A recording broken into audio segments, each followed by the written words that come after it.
right, ladies and gentlemen, it's that time of the day, that time of the week, that time of the month.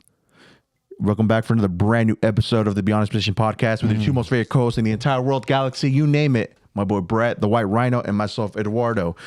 Brother, we're here again. I mean, it's we're staying consistent. I think we kept our word that we're trying to put up some awesome, more awesome content for all you lovely viewers and listeners, of course, all across the globe, all across the world. I mean, yeah, we're listening to it for, like, it's crazy. I was looking at the statistics actually the other day. I mean, dude, places that I wouldn't think that they would hear us. I mean, it's like across the pond over there, I think in England and just other places. It's crazy. MI6 probably. So yeah, we're getting well known out there. So it's cool to see it trickling along. So thank you again. Can't thank you enough. But of course, brother, I mean, we're on the brink of World War III, but we want to start off light on this episode, and we want to start light on this episode and just kind of like, on this podcast, for all you people that are new to, the podcast itself, we talk about the most randomest topics as the week goes by, just all the randomness that this world has to offer in life in general, right? But of course, one thing that me and Brett share is our love for hip-hop rap, and we're talking mostly, like, I would say maybe the 90s, early 2000s era, I would say, right? Is it fair to say that? I still listen to a lot of the current stuff, but it's not really my cup of tea for the most part, majority of it. But as of late, actually, I think in July, that's what it's slated to drop. You're really familiar with the clips, right? I love the clip. Yeah, dude. So, of course, there's a buzz right now going on with their two singles that are out. Yeah, so the album's gonna be called Let God Sort 'Em Out. And man, I'll just say the hype is real on this, and I can't wait to hear them back together, because I think for a while Pusha T was kind of on his own and his brother Malice was kind of doing his own thing, right? But it's cool now to really see the appreciation from, I would say, a lot of older folks really excited to hear this album, because so far, what is the word on the street? They're saying that they already listened to it, or so certain people, a small group of people, listened to the album at a listening party, and they said that this by far is probably as good as Lord Willing, or a little bit better. So just with hearing that, and also the two singles they dropped so far, I can't remember the names off the top of my head. Man, dude, I'll tell you, man, it gives me that vibe of like the old clips. Like they're both back together, and they're just, I mean, we're talking about just lyrics to straight bars, bro. It's really, it stands apart from the current stuff that's out right now. And that's one thing interesting they were saying. I listened to a few shows talking about this, or a couple other podcasts, some clips were going around. Clips. And then they were saying that, hence the clips. They were just saying that it's just such a notable difference when you talk about the different levels of rap, right? Where there's people that really, are knees deep into this, and they're just lyricists. Yes. And Pusha T and Malice are just prime examples that they're still relevant. I mean, when did the Lord Willing come out? Like, how many years ago? That was in 2003. It was, dude. That was a long time ago. I'll have to pull it up. Yeah. But I mean, it was so many years ago to think that they're still doing this at the highest caliber, where, I think it's 13 tracks in on this new album, and people are excited for this, dude. I'm excited for it because, like, man, I think, like I was telling you off the pod for a little bit, I wanted to save this conversation for the podcast, that, I mean, it's kind of 2 years in the making, so, dude, I'm excited. Well, first and foremost, man. One thing I wanted to ask you when you were talking about that, 2002. Oh, it was August 20th of 2002. So 23 years ago. Doesn't it make you feel me to think about stuff like that? Because we were young bucks when that was out. Yeah, bro. Like I was telling Eduardo before we were recording. He was telling me about listening to the Lord Willing album coming up, and I'm like, man, that reminds me of back when I lived in Montana, and I had this white Ford F-150. It was in 1999, and the year was 2002, right? Yes, sir. And so, I was feeling pretty flashy in my pickup truck, but when that Lord Willing album came out, I was rocking it nonstop. I mean, it was like whatever. And then, so for us, I lived in a small town called Kalispell. It was like, 30,000 people. Montana. In that city. Yeah. But, and then, so we would go to Missoula that was like our city. And that was like, maybe like double the population. It was a college town. It was where the University of Montana is. And so, Go Grizz. Go Grizz. And anyway, so I would, those were my party years. I was like, early 20. I was like, let's see, 2000. So in 2001, I would have been 18. So yeah, 2002, I was like 19, like 19 years old, just loving the Clips and just rocking that album nonstop. Yeah, man. And, yeah, it was a lot of fun. Bring back memories, man. Right? It was a lot of fun. Yeah. Yeah, the album was pretty cool itself. I mean, I think we talked about just the album art on that. It's like has like them cruising and then Jesus in the back. I'm like, oh my man. Yeah. Well, hopefully they accepted Christ in their lives now. They're doing better aside from slinging that. Yeah, I saw what happened to my man Pac when he put himself up on the cross. Yikes. R.I.P. Pac for sure, bro. No, nonetheless, man, that's one thing I just wanted to bring up is that, man, you're starting to see. I hope we do see artists of that time come back around. Hopefully they can still deliver music, and I think these guys are prime examples, just only because, I mean, dude, they're like I said, it's they definitely stand apart from just all the current stuff that's currently out, and I think we need that every now and then. You know what I'm saying? Yeah, but think of like the things that are going to make this new album great. What were the things that made the first album, their debut album, great? Yeah, I mean, I think just them for one. I think the beats alone were just at a different level because Pharrell, his production style and everything, just how he kind of approached those songs, like Grinding, was just different. Just those like, and that was like so different. And Pharrell was going into like he was known for all the pop. He was working with all the top name hip hop artists at the time. And then, so no one ever heard of Clips. Nope. They came out of nowhere completely on Pharrell's blessings, basically. Yep. And so then they did not disappoint. They were like, whoa, these guys, they're from Virginia? From Virginia. And, it was like they came with the lyrics. They came with that gritty, that was a part of what made hip hop good back then, was just they came with that gritty storytelling way of doing it to where it was funny. You could laugh at some of their lyrics, and then some of them you're like, whoa. Slanging cocaine, huh? I like the ones that stuck out, like till this day. I see a lot of it where they're like, patty cake, I'm the baker's man. That's like one of the most well-known lyrics that's just been repeated and echoed since then till now. And it's crazy. It's like to think back, man, 23 years, and it's still, I bet you it's still getting a lot of spins, man. Yeah. Like I said, I was bumping that on the way to the studio here to the White House, and it stands the test of time, bro. So do you think that would be deemed a hip hop classic? I would think so. I think Lord willing, to me, overlooked though, right? Yeah, I think overlooked. And I will say this: I will be no surprise if that album gets spins when this new one comes out. Let God sort them out.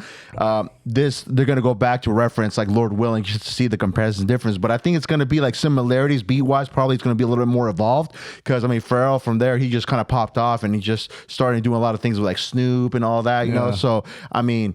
Dude, I just can't wait. I'm just excited for it because when it comes to music, I like to. This is the stuff that gets me really stoked. So yeah, I'm interested though. The title is "Let God Sort 'Em Out." Yeah. Have you heard that expression before? No, I haven't. No, have you? That's a war expression. Oh, really? So they would say, like, we don't know who's right or wrong. Yeah. Or, I don't know who the good guys or the bad guys. Yeah. I'm just gonna shoot them all. Yeah. And then let God sort them out. Ooh. So you're talking about that you're gonna go to war. And you're gonna take out innocents and the bad guys, but you don't know who they are, so let God decide. I think there's going to be a lot of this in this album or something like is making a testament, right? Like where we're still in the game and whoever wants to come at us can come at us, but there's no competition type deal. That's there's kind of my guess. Beef right now, right? There's beef. I think. I mean, of course, the well-known beef is between Push and Drake. He's still kind of coming at his neck and just Travis Scott. Travis Scott. Yes, the latest one is Travis Scott. Because of I don't want to even speak on that because it's too much. I kind of don't really understand what the issue is between them two, but there have been shots thrown at Travis too. And also speaking about that, man. And of course, it's just because we're on this conversation. There's a very interesting documentary that came out. It's on Netflix, and it talks about the festival that Travis Scott had thrown over in Texas from where he's from. And there was like 4 people that died because they got like trampled to death. Oh, I don't think remember. It was a couple that. years ago, Yeah, and yeah. the youngest kid that got killed was around like 9 or 8 years old. No, 10 years old. Wow. So, and it's a very interesting documentary. And He had a lot of young fans too, because he was on the Fortnite as a character. Yeah, so that brought in a lot of. definitely. But it's also, and I remember hearing about that when it was happening, right, at the current time. But the one thing that really bugged me about it, man, it just comes to show that these mega corporations like Live Nation, the people that ran that concert, and I guess just pretty much just had control over the venue and just kind of planning it out how it was going to just be ran. They did such a poor job. They got notified about it. And to me, it looks like they put profits over lives, and then nothing was really done about it. Like there was really no. I think there was a lawsuit, and it got settled for an X amount of money. But at the end of the day, man, Live Nation to me just seems like they got a slap in the wrist, and that was that. See, and for that's people to always die, the man. way it seems to go. That's just crazy. It's crazy, but it's a very interesting. You should watch it. It's a very interesting documentary about it, man. Well, so you were talking about the beef that Pusha T had with Drake. Yes. So I just saw a clip on X the other day, Yeah. and it was talking about Lil Wayne's son, Lil Uzi or something. Yeah. He was talking to some people, Yeah. and he says, he goes, my dad wrote like all of Drake's music. God, that dude is like, if let's just say, right, if this is, unless it's clickbait or unless he's saying this just to go viral, it's just more ammunition for them to go at a boy's neck. You know what I'm saying? Yeah. It's just kind of like you're burying, he's going in a much deeper hole at this point, to where if you're not, and there was always that, I guess, thought already that he wasn't writing his own stuff, that he had, it was actually proven, and the gentleman that came out, Quentin Miller, said that he was writing some of his stuff, like using reference tracks, and some of the stuff that he wrote himself was being used on certain albums. So it's like, you know, what more evidence do we need to say? It's like, if you're coming into this game where you're claiming to be a lyricist and you come up with your own stuff, but then again, you have people writing for you.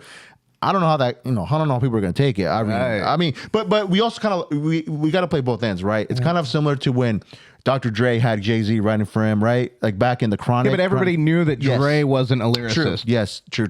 Very valid. He never told everybody, hey, I'm the hottest lyricist in town. Yeah. No. They couldn't find out somebody's I'll writing make a beat, though. yeah. He did go crazy on the beats. Yeah. But what I'm saying back on Drake, though, it's just kind of, I don't know, man. You can't really put yourself on that level of like these true MCs that really get down with the get down, you know? So I've never been a fan of Drake, partially because he's Canadian, and I really don't like Canadians.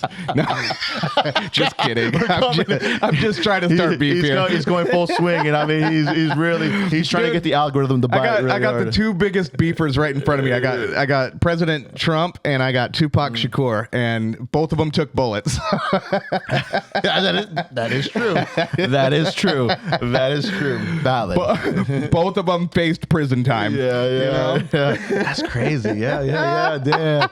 It's a good reference. I mean, this is kind of off topic. This is kind of just, we had want to add some decor with the gnome to giving the, the bird. Yeah. And just kind of add a little bit more to it. You know what I'm saying? We try to beef up just kind of the scenery here, all that. But we do our best. Let it be known. Let it be known. This is but yes, beyond expectation. But I did see that clip you came about, and I mean, like I said, if it's true, man, I don't know. That's gonna be more ammo so they can use it against boys. So that's crazy. That is insane. Man. Does Drake's son, the one that the clips brought up, is he old enough to do anything yet? I don't know. He's I think probably just a little kid. Yeah, huh? he's just a little kid, man. Okay. But I mean, they're gonna say that he'll learn about it as he gets older. Just kind of what happened. So I mean, we can expect him to show up. Yeah, no, nonetheless. But yeah, that's just kind of my little take on just the music scene, just kind of with what's going on. The clips, definitely looking forward to that album, man. I will definitely be downloading when it drops, and hopefully we'll be bumping it this summer. Nice. It's gonna be a cold summer, bro. And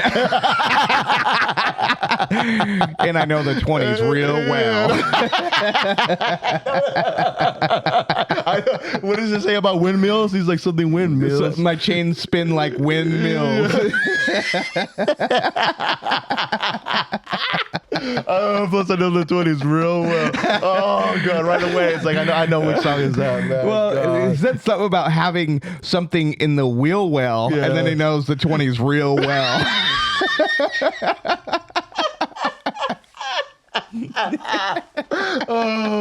Double entendre, right? Double entendre. I love it. Oh man! Shout out to the clips, man. Shout out to the clips. That's awesome. So, brother, amongst that though, what have we got lined up for today that you wanted to discuss? I know you were you're pretty ecstatic, I guess it's fair to say, to talk about this a little bit. But I would say apprehensive.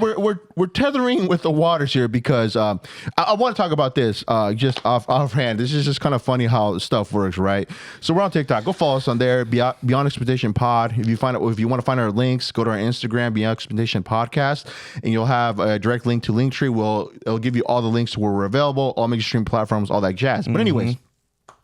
We had since we're talking about this topic, what we're going to go into right now, they try to, I guess, remove one of our videos talking about a documentary that is currently out. And for some reason, the way I read it on the reason why that video was being removed or flagged was because for like false information. But I think we were just talking about the fact that there's a documentary out there by TMZ called 9/11: The Fifth Plane. Yeah, and it just, I don't want us to get like buzz, but like, yeah, like we're talking about stuff that was officially out there. It's real, and we weren't adding to it. We weren't doing anything, but like it's crazy. Like there are books written on the story that goes beyond the official narrative. Yeah. Of what happened. Yeah. And you know, it's just the gatekeepers, which have, you know, there is a long history of it being infiltrated with former FBI, former intelligence personnel. And so we know that the people in YouTube and in, you know, all the major networks, Facebook, Instagram, probably Twitter. I know at one time there was Twitter, but I don't know what happened when Elon came in and kind of cleaned house. I don't know if he gave him the Doge treatment and just said skedaddle, go back to Facebook.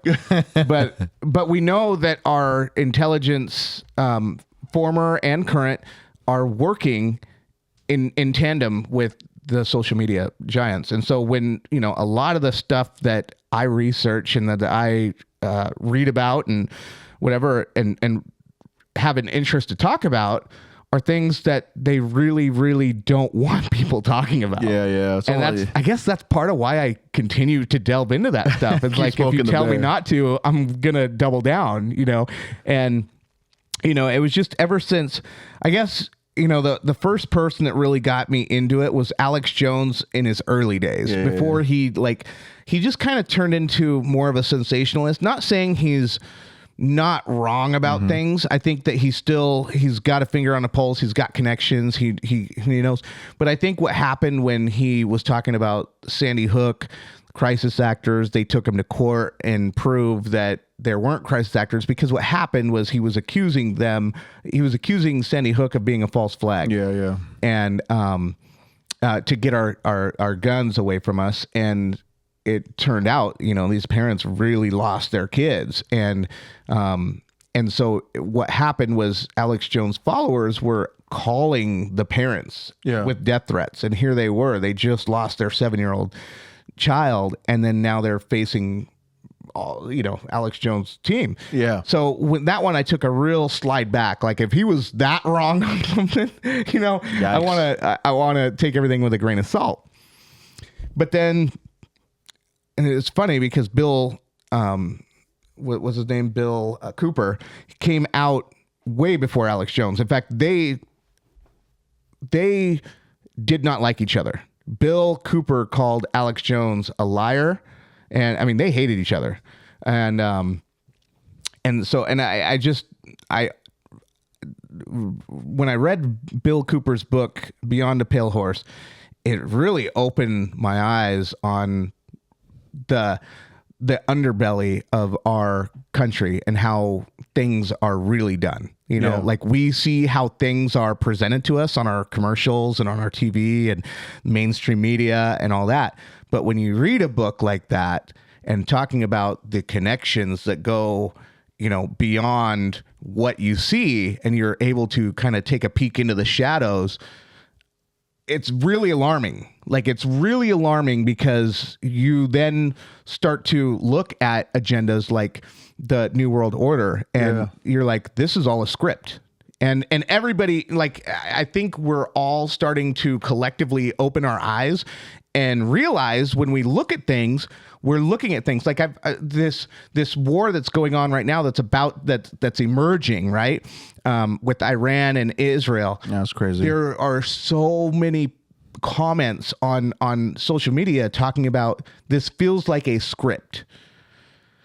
And I think it is. I in a lot of ways, I think it is. I think there are certain things are designed in a certain way, and we'll definitely talk about the heavier stuff in a minute. But I just want to kind of preface all of this to kind of, because I don't think I've ever really talked about the background. I've kind of went into, like some things, but, and then last time we were recording, I was talking about, take people like Tucker Carlson with a grain of salt. And then right after I had said that, and then I remember texting you over the weekend. I'm like, hey, did you see Tucker's like taking it really hard right now? Because he talked about things that you're not supposed to talk about. Yeah. And I guess because he kind of did, and I felt like that was a solid move, and other people have tried to talk about this, and so many people have been punished by talking about this. That's why, we'll see how far this episode gets and how, if it will even remain.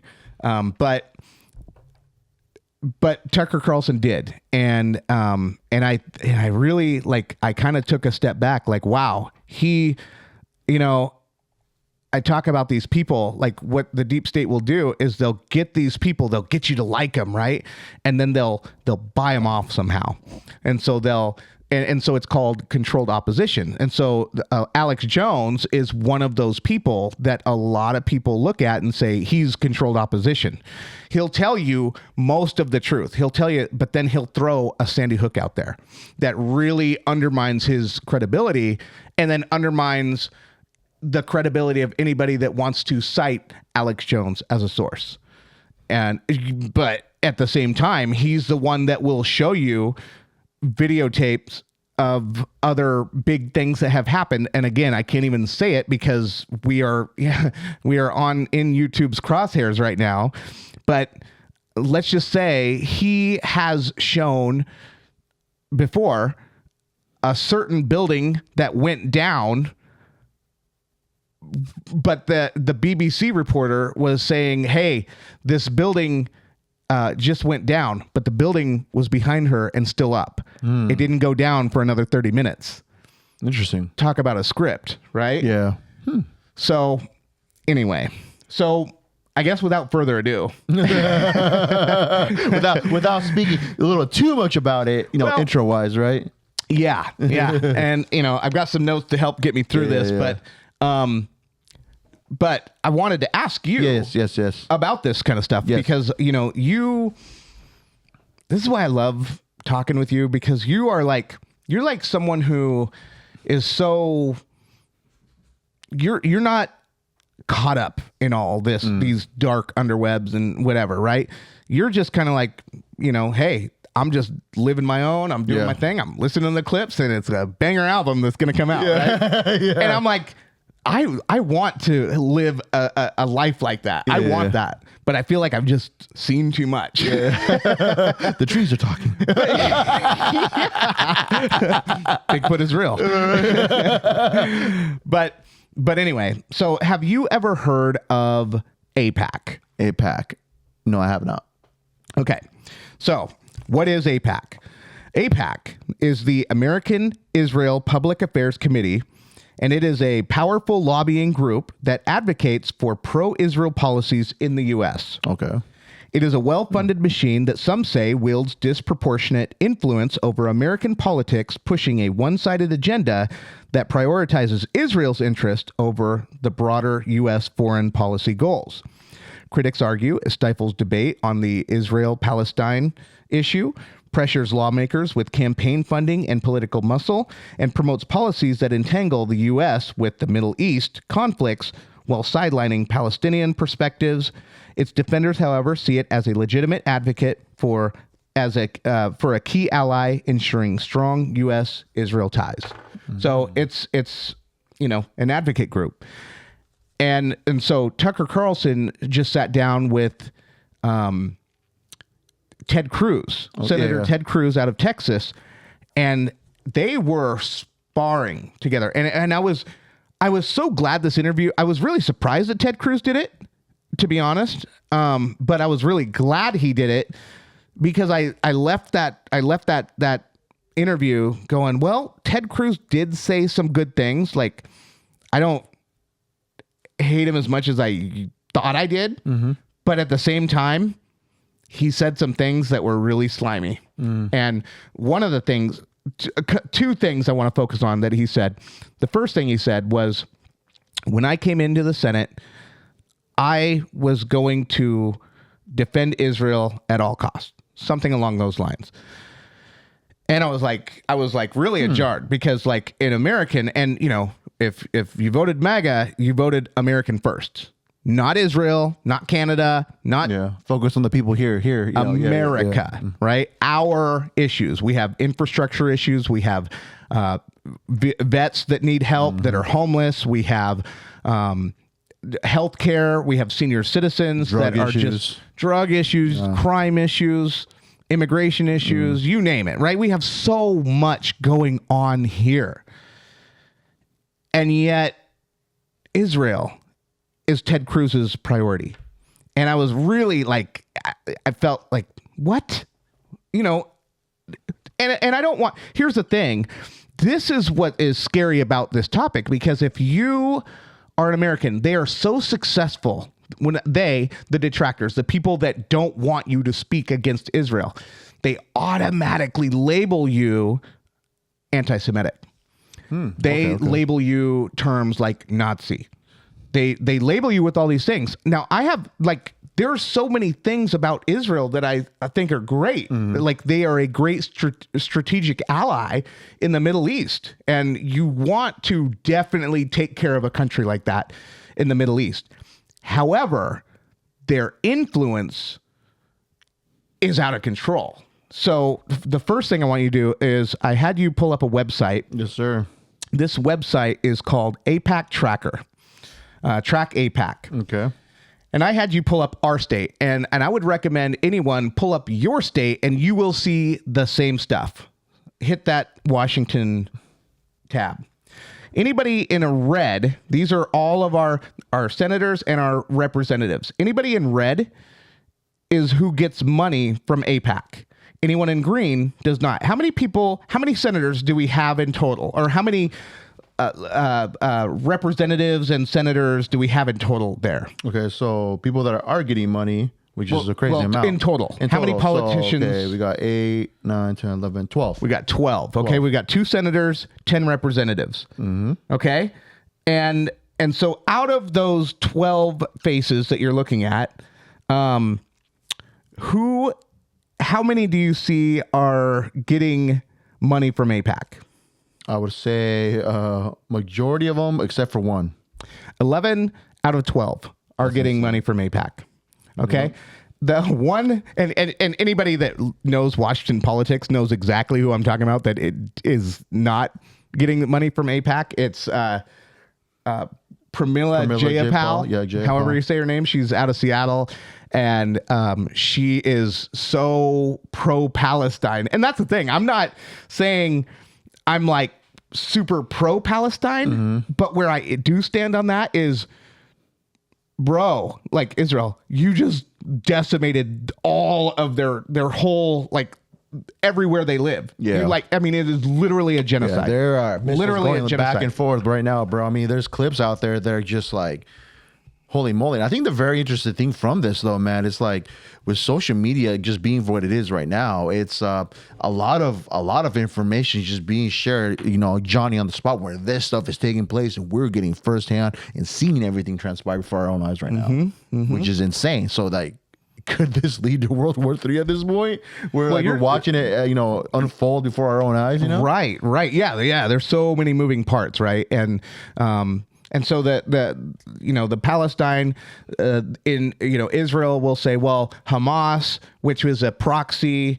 of Iran, was coming in and attacking.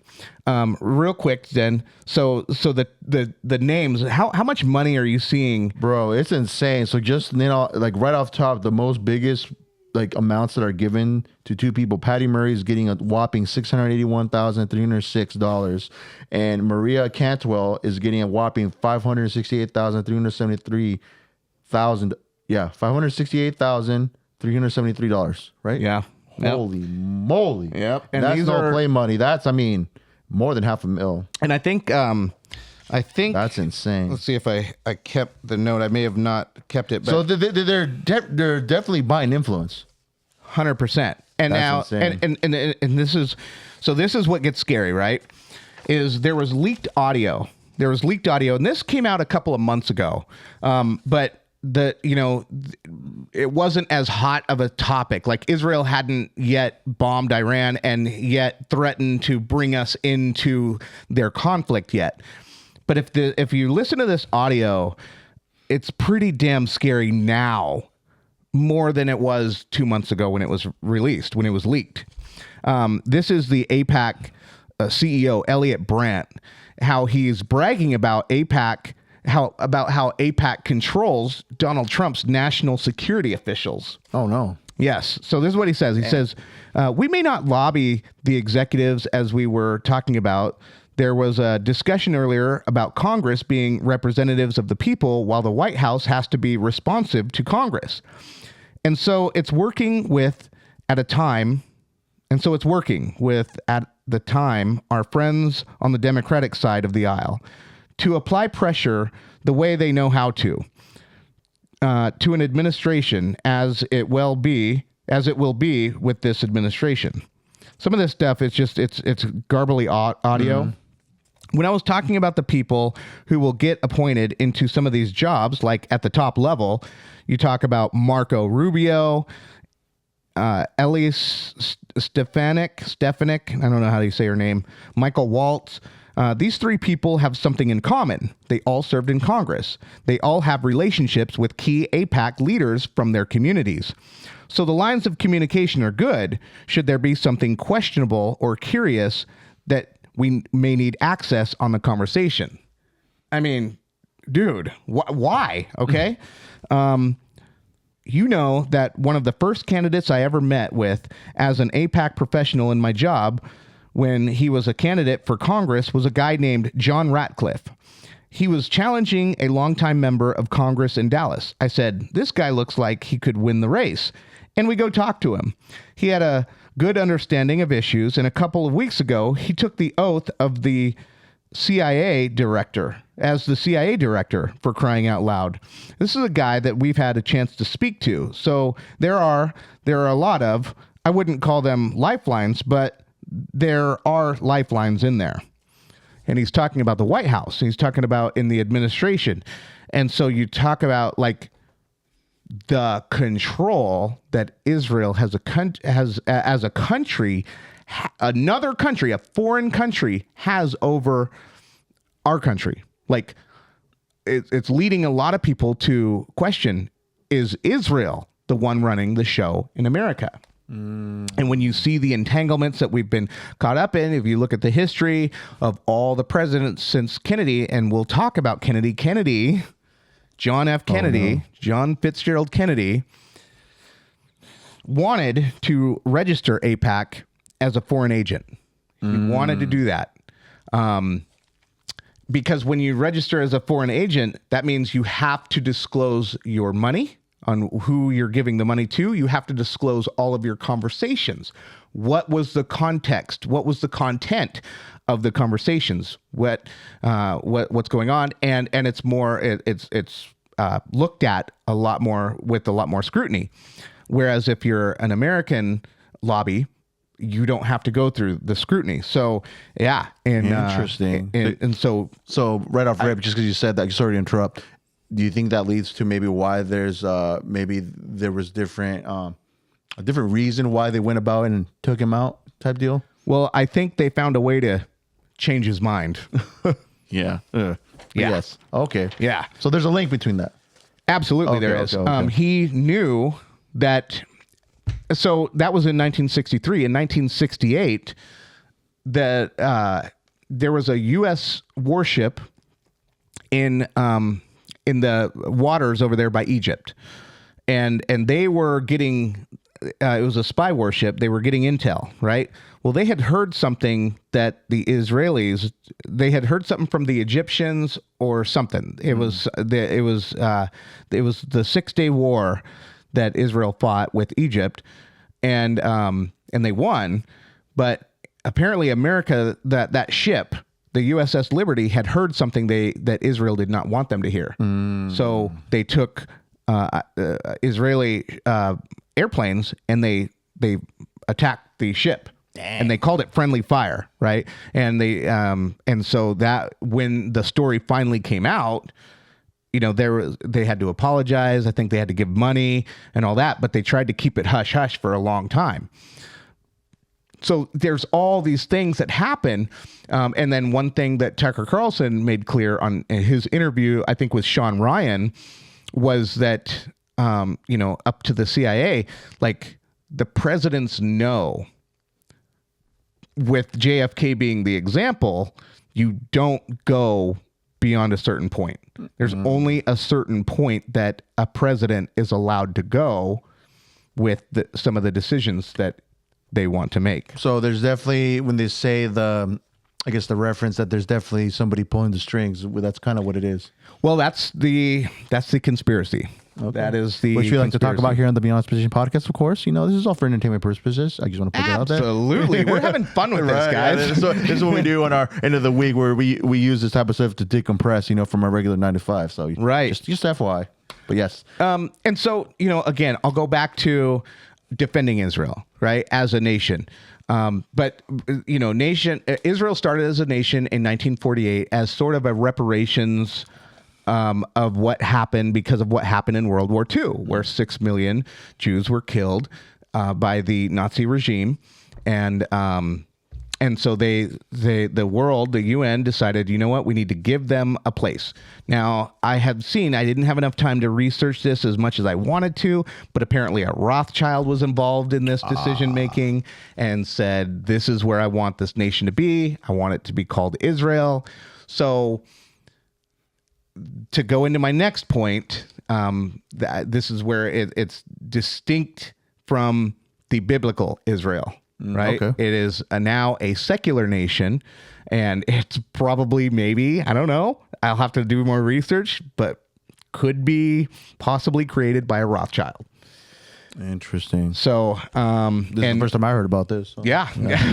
I'm like a listener / viewer right here before our own eyes. He's just doing a live podcast. I'm just listening, and asking questions. Yeah.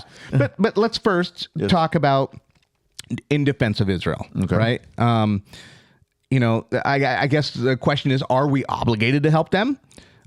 They have been a long time ally to this country, right? And starting from 1948 when they were created, and they have, and we've supported Israel in many, many conflicts in the Middle East, right? And the thing that we have similar democracies, we have similar cultures, customs. They have their own certain ways that they do things. We have our own culture, but it's a nice ally and a strategical ally to have in the middle of an Islamic area in the world. And so they will not claim that they have nuclear weapons, but a lot of people have said, yes, they have nuclear weapons, and that gets scary, right? I mean, I'm looking at the time to make sure, because no, it's all good. It's all good.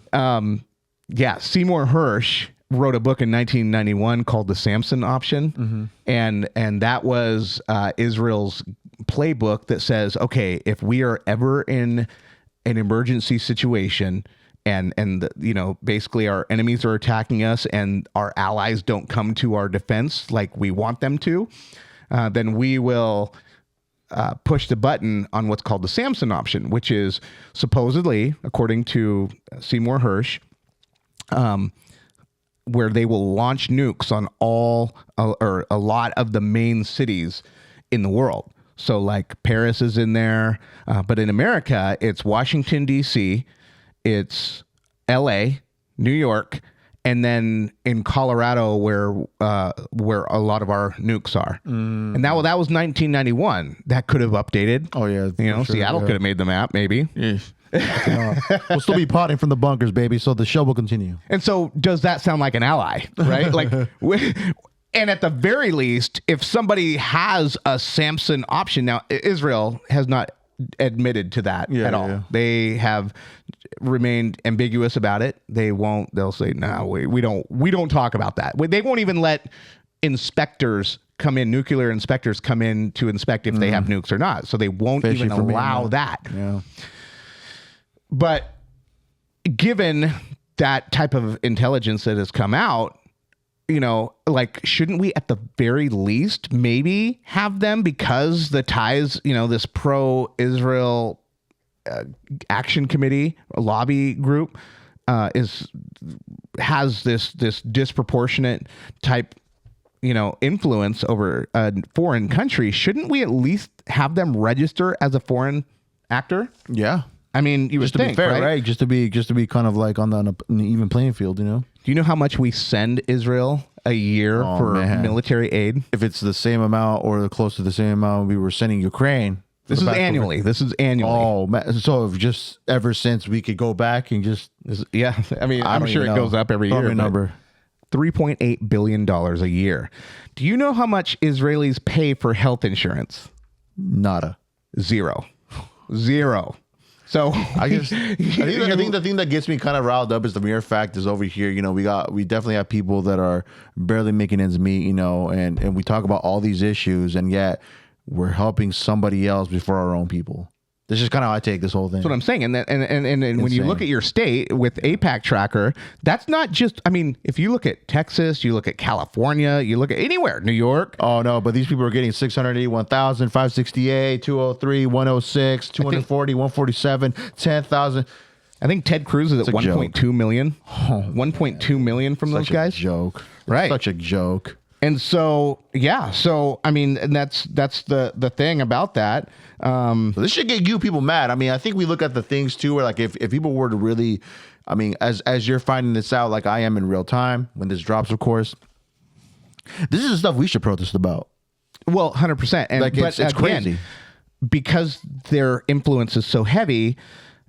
And that's just politicians, right? We're not counting all of the money that is going to, I don't know, people like on YouTube, that have dual citizenships. And I mean, they gotta play the cards right, because they can get like any content creator to push an agenda too. Talk about 100%. This. Hey, touch about this. Talk about just kind of like these politicians do when they do their, when they're doing their re-elections, they go on these, like, I mean, in all fairness, like, what Trump did, he went on the podcast to talk about, why he's running again, and just be on these different platforms. I mean, at this point, you got to do what you got to do, get reelected, Yep. But in that situation, but yeah, it's crazy. That's crazy. Yeah, and then one thing I wanted to talk about is I don't think I have it, but I thought I did. But anyway, so one key demographic that has staunchly defended Israel is the what do you call it? The Christian, what do you call those things? Religion? Yeah. Evangelicals. Evangelicals. Okay. The evangelicals, which, I mean, technically I would consider that. I don't even know it, but I don't.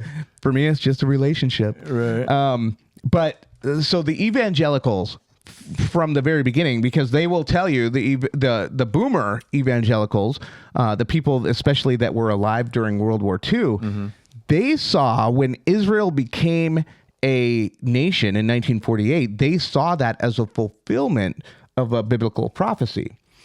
However, and so even then though, right, even if you were to look at that lens, and if you were to read your Old Testament, you would see that God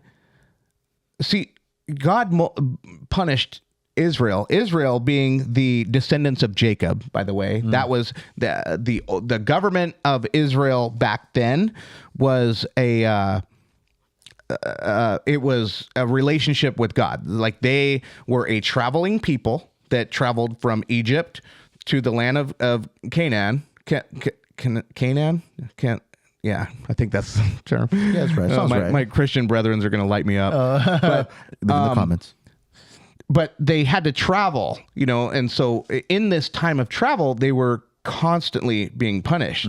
And then all of a sudden, so that was the old covenant, that was the Old Testament, but during that time prior to Jesus's death, birth, life, and death, and ministry, they were punished multiple times. Why were they punished? They were punished for the golden calf was a main story in there where they idolized. Moses was out on Mount Sinai talking to God, but while he was gone, the Israelites grew impatient, and they said, "Gather all your gold and let's form a golden calf, and we'll worship that instead." Because a lot of them were bringing their Egyptian, because they lived in Egypt, they were bringing all that. Oh, yep. Okay. Yep.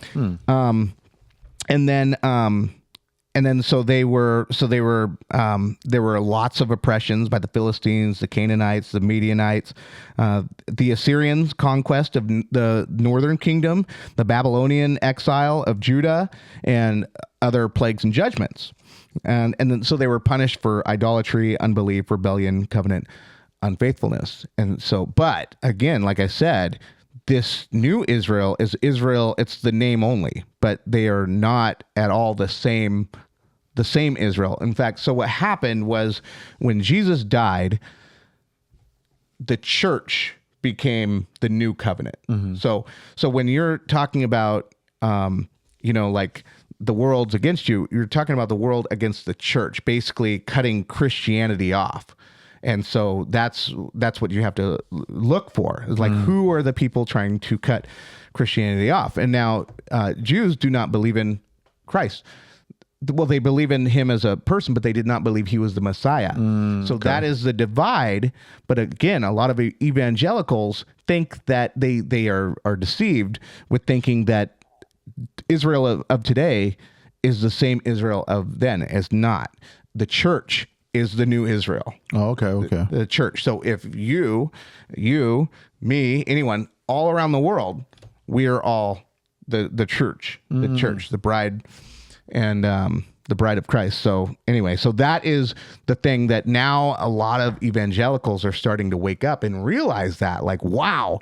And I think what is helping us realize that, because I was one of those guys. I thought that Israel, that was a prophecy fulfilled as well. Until I started looking into it. But the thing that opened my eyes was the constant devastation and destruction. And I kept, reading the Bible, and I'm like, how would God let people be so evil for so long? Do all these different things? Like, there is nothing biblical about this country and about how, they're treating us and all that. And so then I just started, just kind of, reading the Bible more, but also paying attention to what Israel was doing within our country. And then, then it's just a whole rabbit hole. I mean, a complete rabbit hole. I'm just skimming the surface is all I'm doing. You could spend hours and hours and hours on all these different things. Yeah, seems like it, man. There's a lot of so there's just there's a lot of things that are intertwined from what it sounds like, kind of just from all that you told me right now, right? But one of the also, we got to take into account, of course, all the listeners and viewers listen to our podcast. So when did this, I would say, conflict start with them to Israel and Iran? That's kind of like, well, how did that come about? It's been going on forever, centuries, right? They say centuries. Yeah, but so. In 1953, I believe it was, the U.S. went in with Israel, and toppled their government, and we installed a Shah, and that Shah had come out, and he told the world, he said, what Israel doesn't realize is they're using the USA to do all their dirty work. But what they don't realize, what the USA doesn't realize, and Israel both, is you're going to keep making enemies with more and more people if you keep doing this. And that was, that he was saying that in the 60s. And then here we are. Maybe it was the 70s. I don't know when he was doing that, but anyway. So then then in 1979, Russia came down and they tried to start a war and all that. And then that's when the Islamic Revolution came in, and the Ayatollah was now the new leader, and that's been an Ayatollah ever since. And then that's been the new Islamic sort of way. Okay. But Iran used to be super westernized.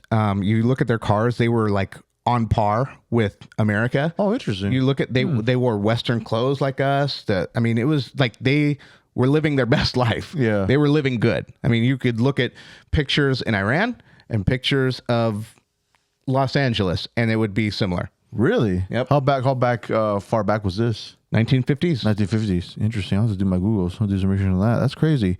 So how do you think, this is me just asking just general questions, right? Because I really, to be honest with the folks, listening and watching, I never really understood what really is steering this to go further, to causing a war, with us being involved. But it seems like, of course, as always, just seems like the U.S. has their hands into this to where there's a lot of influence, seems like. Right. And, there's talk about, is it Iran having weapons of mass destruction as well, right? But there's just like Iraq. There's never been any proof, like you said, right, that they've shown or, to really show that they have this type of technology to send these missiles across, the ocean or hit these targets or whatever. Like, they're so far from what I've seen. Like, I've just kind of done my bare, skimming through it on this topic. It seems like they don't have weapons, but Israel saying they do. That's why they want to pretty much put pressure on them, and it's just a whole back and forth. So it's just I don't know, man. Like your take where it sits right now. Do you think this could kind of topple this to really be the next world war? I think it definitely has all the makings to be. Seems like because America is as strong and as strong as Donald Trump wants us to appear on the world stage. Yes, we've got good weapons, but weapons they aren't infinite. They don't have an infinite supply. And one thing that we've learned about the Middle East, when we are in those wars, they don't give up. They have a stronger resolve to fight than Americans do. We do not want to spend forever wars in the Middle East. And the Middle East does not want America or Israel in their business every day. And so, but one thing I saw a reporter talking to Trump, because what we're concerned about is the false flags, right? And a false flag, being in this case, would out of desperation, would Israel attack America, but conceal it in a way to make it look like it was Iran. And that is on the mind of a lot of Americans that are paying attention, that know the history. So a reporter asked Donald Trump, they said, President Trump, I should say, if there is an attack on America, will you investigate it fully? Will you fully investigate it and figure out who the attack was from before you declare any war? Yeah. And, Trump, just in his mannerism, the way he is, he just says, we'll know right away. So I didn't get left with a lot of confidence in that. Especially, given that from that leaked audio that his whole cabinet is just loaded with people that are AIPAC, with the inside, basically bought by the AIPAC, and that's crazy. Their lifeline in Elliot Brandt's words. So yeah, it's pretty alarming, man. Especially, like I said, if influence is being bought like that to spin a narrative and just kind of have inner controllings with the people that are, the heads of these people in Congress and all that. I mean, people should be worried about that. Well, I guess, this is talking about Israel and like this has always been taboo. And I've over the years, I've sent you little things, like I'll say something like, well, Kanye's not completely off. I'm just letting you know, right? You know what I mean? Like, I don't, it's okay to call Kanye crazy and everything, but like, if he's not wrong, he's not wrong. You know what I mean? And so, and so you think about, the hell he had to go through, but I mean, what if he was right about everything, whatever. But the reason why I just felt like it was necessary to talk about this was because of World War III, was because of what is at stake. And so if the more of us that are getting the courage to talk about something like this, that, that normally you would only talk about when your phone is shut off and in the next room, and no one's going to hear it and nothing's going to leak because, you talk about the Israeli connection with Epstein, and how, there's that whole connection and debacle, and how they have basically blackmail on every single politician. Bill Gates, I mean, look at that, how that went down with Melinda, and how she, some of the things that she said about Bill Gates and Jeffrey Epstein, and and it's the weirdest thing because Dan Bongino and Kash Patel, the FBI director and deputy director, they spent years talking about how Epstein didn't kill himself, and how there was all this stuff going on, and how that if they were ever in a position, they would they need to get those people out. Well, then they got in those positions, and then the first interview they had with Maria on Fox News was, he definitely killed himself. You know what I mean? Yeah, a lot of red flags with that. The guy, he killed himself at a time when both of the police fell asleep and the cameras were off. Yeah, I mean, it's just like, Bongino, Patel, you really, really let us down. Like, it just goes to show the power that is in play there. Yeah. That influence, or could be in play. I mean, we don't know. We can't prove it. But it's just really weird to have those guys that were just like, one way for so long, has to be this, has to be this. And not just that, but then, you ask anything about Butler, Pennsylvania, about Trump, about getting, domed, and they are saying case closed, nothing to say. So, no one's asking about Thomas Crooks anymore. Yeah. He's that's a name that just like is completely forgotten about. One and done. Let's just sweep it under the rug. Compares with this latest shooting that happened right after our last airing was, in Michigan, Tim Walz State. Oh, that's right. Yes. Senator. Two senators, right? Or senator and the senator's wife, right? Or it was senator's husband. They were there. Yeah, the senator, the female was the lawmaker, and she was the lone Democrat that voted against her colleagues and voted with the Republicans on doing getting rid of the immigration. But this guy, dude, I mean, the evidence that they had on this guy, I don't know the guy's name right off the hand, but he, like, it was such a sloppy attack. He basically got caught in the middle of it, but it was so weird because there was just like here he is, this old guy, and then he was able to outrun the police, and then there was footage the next day showing him breaking the window of his own car, and then they found like a No Kings rally paraphernalia. What's his name? Vance Belter. Vance Belter, yeah. Belter, yeah. Yeah, so yeah, I mean, so Thomas Crooks and Vance Belter, you don't hear either name at all. Like, nothing to see here, folks. Just skip over this, and we'll talk about Will Smith rapping in London. Yeah, exactly. That, the worst performance ever. And I saw you talking about that. That's why I throw it out there. Yeah, absolutely. I mean, really, that was really bad, Will Smith. Like I wanted Chris Rock to slap him. Just walk over there, whack, straight across. Jeez. That would have been a perfect comeback. Come on, man. He was not getting jiggy with it at all. But yes, you're right, though. That type of stuff is just kind of, like I said, it just swept under the rug, and case closed, we moved on, and let's just we'll find something else to keep everybody entertained, or kind of off the ropes on what's currently going on, behind closed doors type deal, Right. And just as a reminder, so we're on multiple platforms, and sure. and so if we have to get rid of, like, if we get banned from YouTube, which, I mean, talking about this could very well be a thing, then we'll figure out how to get on X, and we'll have our show on X. We can still do that, but we'll go on Rumble. Yeah, definitely. And then you can always get us on audio. Yeah. The audio is always there. Spotify, Spotify, Apple Podcasts, Apple Radio, all the big players. But yes, I'm very curious to see. Making preparations. Yeah. We definitely want to put a disclaimer out there for sure. But it's wild to know that, this stuff, obviously it's out there. The information's out there. People just got to do their research, right? But you bring it to the attention. It's good too, because that way it'll spark that little, maybe the little antenna for people to, antenna to go up so they can look at this stuff too.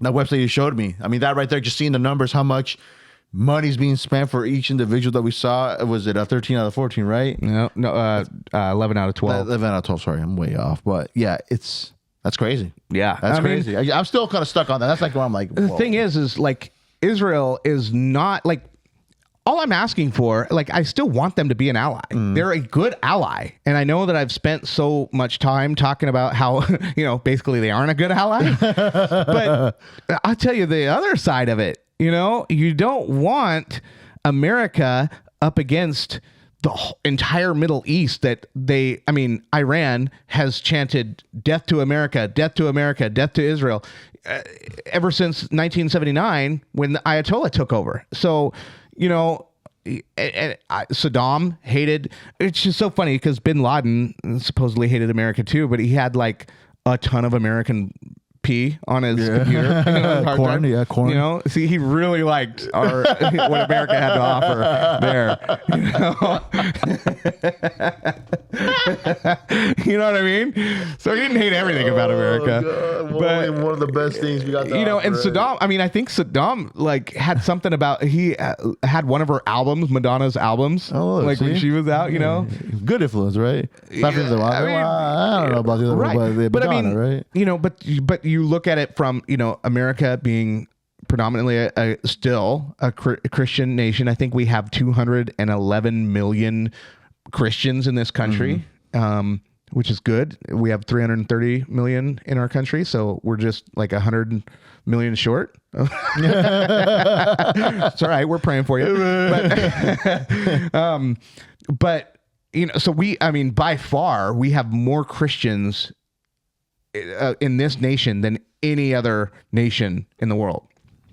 And Islam has made it their declaration to kill and martyr as many Christians as they can. So you have to keep that at bay. At least like from what I know from Israel and the Jews, they don't want to kill Christians. They just don't believe in Jesus. Everybody has their differences, right? They can just coexist and just say, right. That, right. Except for the murdering part. We don't want that. No, we don't want, stop killing our presidents. I'm just kidding. Oh, man. This is wild. This is a good topic that you brought up, man. My wheels are spinning. Definitely, I have to hit some Googles on my off time and just kind of like dig a little deeper on my end about this. But of course, like I said, this is the stuff that we definitely like to bring to the limelight and talk about, discuss. Get it out there and just have this. Have it be like a conversation starter, right? Yeah. Get people engaged. Let us know in the comments what you think. All BS. Do you believe it? Do you not believe it? We want to engage with the people too. So, let us know down in the comments or just hit us up, on all the platforms that we're on, social media wise too. But that's a good find, brother. Good find. I'm not anti-Semitic. I love Israel. I love, that's a country I want to visit. But really? I just want to keep their influence at bay. I want them to sign up as a foreign foreign lobby. I want that. And I want that influence down to where we can start making decisions on our own, to where we can start saying, okay, we are going to focus on our infrastructure and Israel, chill, bro. We got you. Yeah. We're not letting you, we'll get we're not to you. leaving We'll you get to you astray. eventually, We got you. Yeah. All good. But dude, like, look at our country. Like, look at your country. You guys, like, look at Tel Aviv. Maybe not now. Jesus Christ.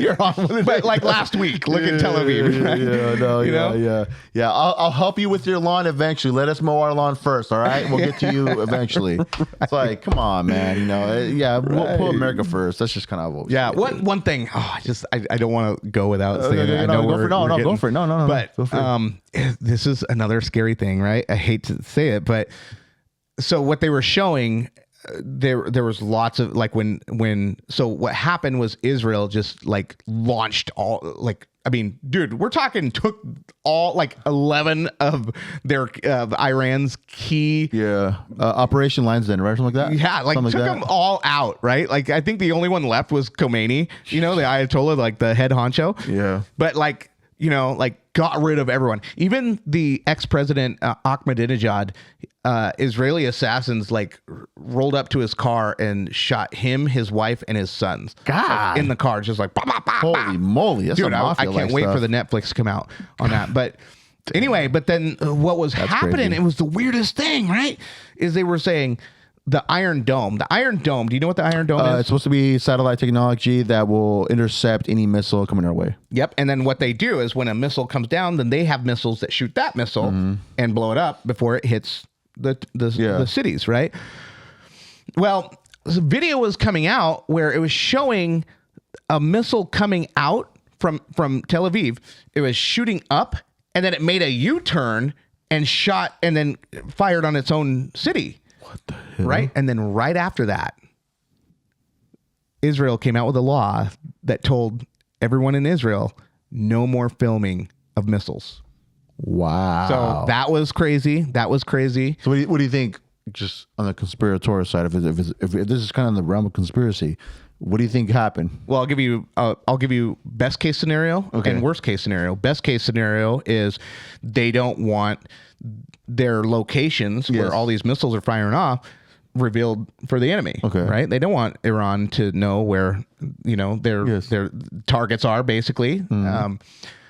Worst case scenario is they're trying to use their own missiles against their own people to create a larger conflict and blame Iran for it, which is basically another false flag. So that's the worst case scenario. So yeah. Wow. Yeah. I mean, there's just so much. There's so much going on. There is. And well, we'll definitely do our best to keep you guys posted. Of course, you know, we try to deliver a brand new episode every week or every other week for sure. So we'll do our best as, you know, this all unfolds. You know, I mean, we're kind of watching it from the sidelines just like everybody else is as well. And just to remind you, of course, you know, we definitely just bring this up for entertainment purposes. Of course, you know, we discuss this in a matter of, you know, like you would discuss this with your coworker, your neighbor, the person you ran to the store. And your kids. Yeah. Your kids. Your kids, if you want. Of course, as your daughter just watching us just talk about this. She's just hanging in the cut. No, but for sure. Again, we just, at the end of the day, we just want to entertain our fans, right? That's just fair to say. We want to entertain our fans and just bring some good content for you to listen and watch.